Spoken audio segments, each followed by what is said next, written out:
Everyone, Justin Lyons, founder of Blaze, back for another podcast. I have a really exciting guest, a friend of mine from Evanston, Illinois. His name's Jerry Marshall, and I moved to Evanston a little over 2 years ago, and I just remember seeing Jerry's photo on the Kingsley Elementary website, tutoring a couple kids who turned out to be, I think, his kids, a canned photo shoot. I met Jerry, I think, through Books and Breakfast, the before-school program that provides breakfast and tutoring to kids, and then we struck a friendship, and it's like, I don't know, like we're soul brothers or something. But every time we chat, there's just genuineness, authenticity, and comfort. So I'm really excited to have him, and I'll let Jerry kind of give a little, bio on who he is. Jerry, welcome.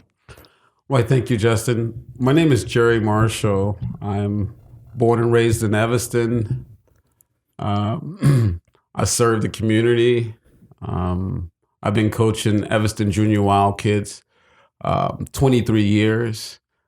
Also, and what sport is that? That's football. I've been coaching Evanston Junior Wild Kid football for 23 years.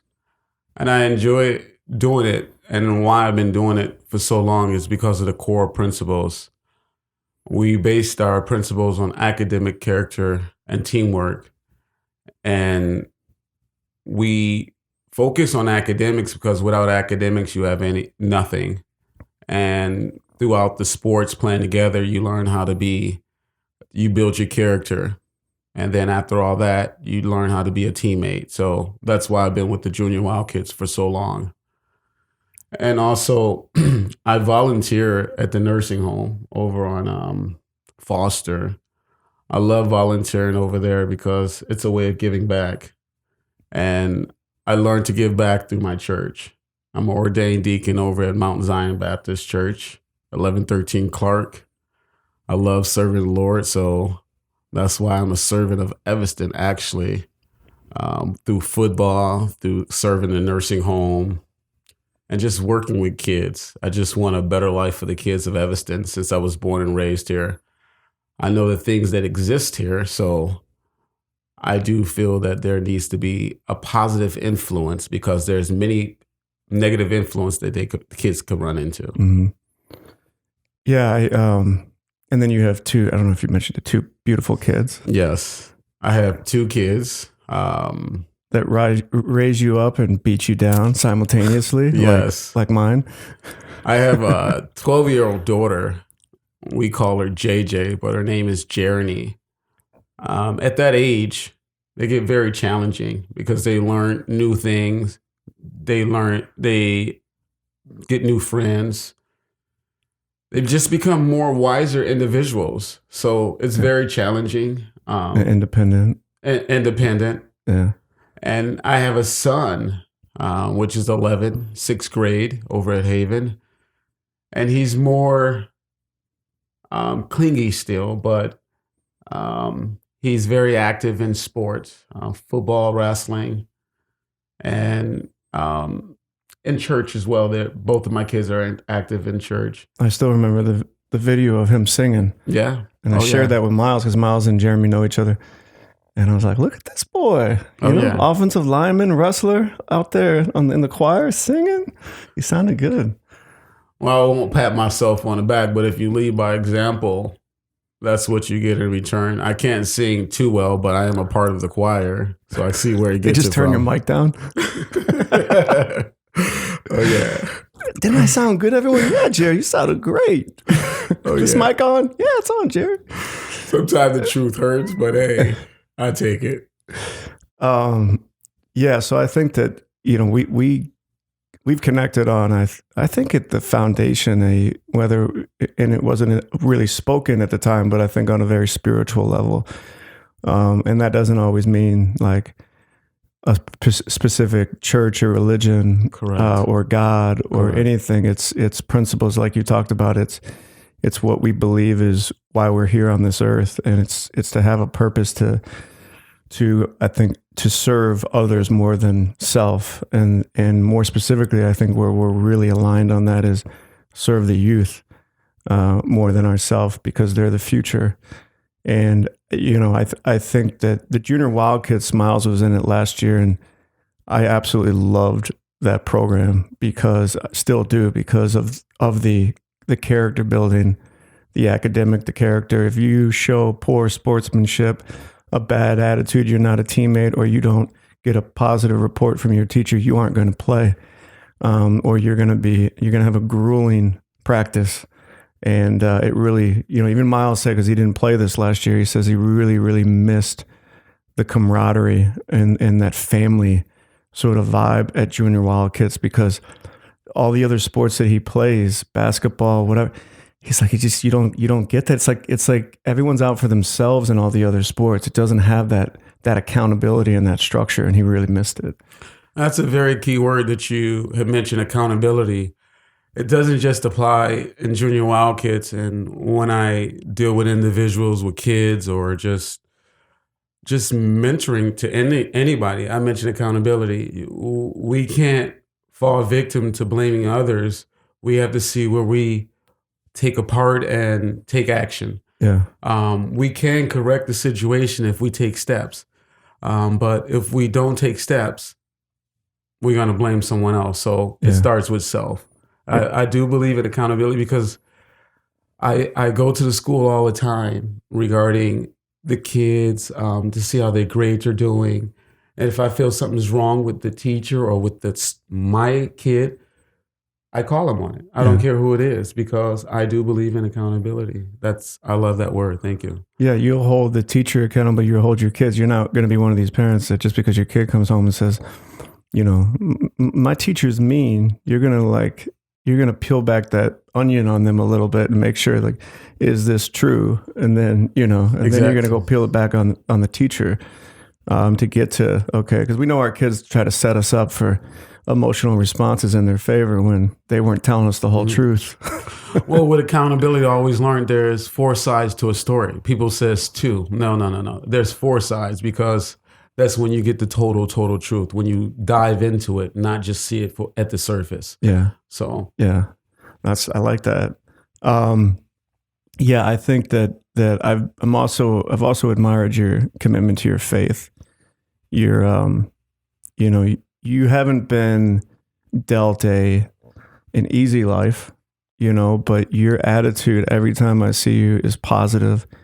And, I think that, and there's 2 layers to that. I mean, I'll let you touch on it. And from a sort of a health standpoint, some of the things that you've been through that you haven't let knock you down, at least not for long. And you bounce right back up, that I think the average human wouldn't be capable of. But then also we've talked a lot about, it's the color of your skin, and having a darker complexion, and I know your hair wasn't always where it is now, yes. But the hair, you've got an eye condition. You have all these things that when people don't lead with heart and empathy, and they're not trained or experienced enough to actually see the human beyond their judgments, you suffer kind of I wouldn't say suffer. You experience, I think, a bias and a judgment and just sort of that subtle, unspoken vibe that you can't even prove in a court of law, but you feel it and it's true and it's real.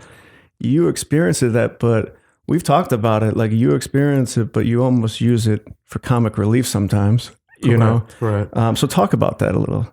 Well, as you mentioned, as far as the health, I don't really get caught up on self because I serve others. Mm-hmm. But realistically, I do have health issues. Over 20 years ago, I was diagnosed with sarcoidosis. That's a very rare disease among African American. They say it's not common, but I think it's common because more and more people is getting it.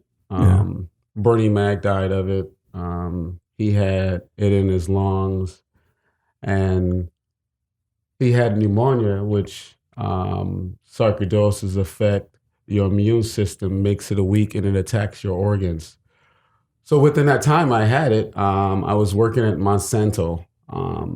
And as I was working, I seen a sheet, a curtain come down over my left eye. I didn't know what that curtain was, so I went to the hospital. Was rushed to the hospital. They didn't know what it was.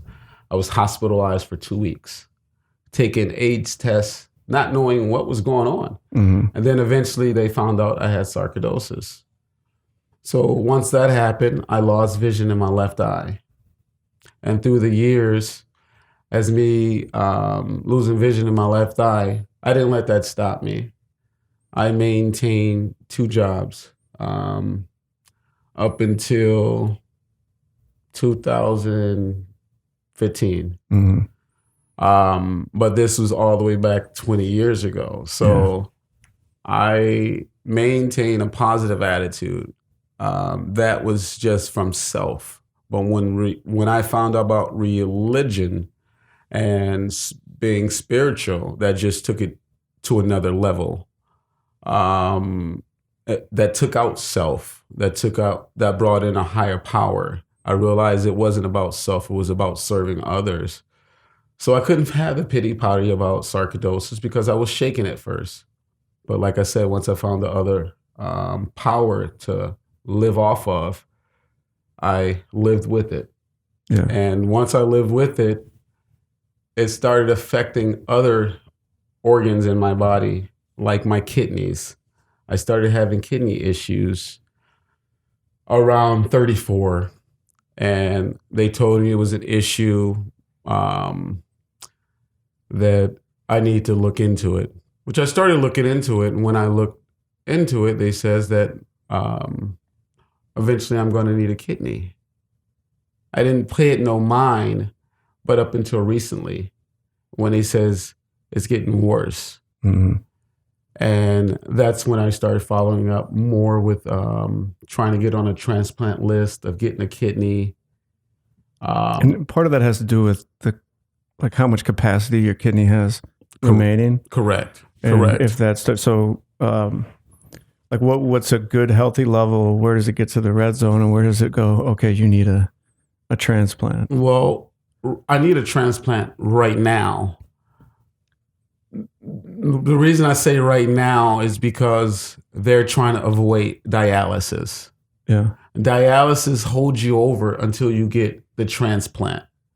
But no one wants to go on dialysis. My mom was on dialysis. I experienced that. They say it's a better life. I disagree. Yeah. But they say never say never. I never say never, but that is not the road I want to go down. So I need a kidney transplant now. That's why they say get the word out there. Yeah. And we might as well continue down that road. So I'm not I had a friend of mine that I think he said he was at like 30%, and then it was dropping. Okay, I got you. And then they were like, and he's got 2 kids. Their mother, his wife, had passed away of breast cancer a few years prior. So he was in this period of like, who's going to take care of my kids? And he was trying to make arrangements. And he had to go get on a list. And it turns out his sister ended up, having the match, and she selflessly gave, one of her kidneys to him, and he's doing better. Right. But it was, clearly it's very scary. And you have to have a lot of faith, but, and I know there's different types of, I think, kidneys that will match your body essentially and work. Yeah. So we want to talk a little bit about that. And do you have one that's common? Like what is the process? Is, like you don't go on Amazon and buy a kidney, that's for sure. Well, the process is, if you find an individual that's willing to give you a kidney, you talk to them, you give them a number, and they call that number, and that number sets it up with them individually. Okay. That person that needs the kidney don't know anything about it. All that person, he or she would know is they match or they don't match. Okay. And that other person will still get worked up through UIC or whatever facility that I'm being worked, or whoever's being worked up. Okay. So what type are you? I'm B positive. Okay. So You're not just saying that because you're a positive guy. I am not just saying that because I'm always positive. I mean, you couldn't have picked a better. that I always say everything is symbolic. That you didn't want in negative, or no. So be positive. I'm be positive, and I'm always going to be positive, no matter what. And it's not me. I can't take the glory. It's God and my higher power where I get my strength from. So I'm always going to be positive. Yeah. So when you're on the waiting list, what do they tell you for a B positive? Like what do they give you, like the wait time? Or yeah, they're saying to be positive. I think the wait time is 7 to 8 years for a cadaver, but a living donor is right away if that person match. Right. 7 to 8 years. 7, 8 years wait time in Illinois. And what? Excuse me. I mean, so what? If you're waiting that long, what does it look like for you? It doesn't look well. It looks like dialysis. Within a couple of years, who knows? I don't project it. I just keep my faith. Okay. Excuse me. So, what do people do? I mean, what if you're looking for a B positive, and the wait list for cadaver? I don't even know. Cadaver is 7 to 8 years, and that's not going to work. Then it's almost like you become like a networker for starting in your family to try to find somebody that would be willing to, like, what do people do? They have to get the word out. Yeah. They have to ask loved ones. They have to ask friends. They have to get even strangers. They just have to get the words out. Yeah. And God willingly, something comes through. And if someone is a match and they want to donate, I'm not familiar with this. Is there a big risk to them to give up one of their kidneys? Like, what does that process look like for them? There's not a risk. Also, I mean, any surgery you have is a risk. Yeah. But as far as the life expectancy after a person that gives a kidney, you can live off of one kidney. Yeah. So their life is fine. And the surgical, it's like, are you in the hospital for a week? Is it a big recovery? It's a week process, but they can, don't quote me on that. They can explain better. Yeah. But to my understanding, it's not a big process for the person that's given the kidney. Yeah. Well, I think I want us to keep talking about this. Maybe we'll do another podcast just on that. And I'd be curious to see what are effective ways to get the word out. Because I know that sometimes we have a shortage of selfless people that want to make this world a better place. So the last thing we want to do is lose anyone that, is that shining light, So, hey, if you're listening and you're B positive, I don't know if you even know. I don't know how you know, but Jerry and I are going to work to get the word out because it's important. It's important. We keep the hope. And if I'm around, believe me, I can give someone else hope and be positive in their light.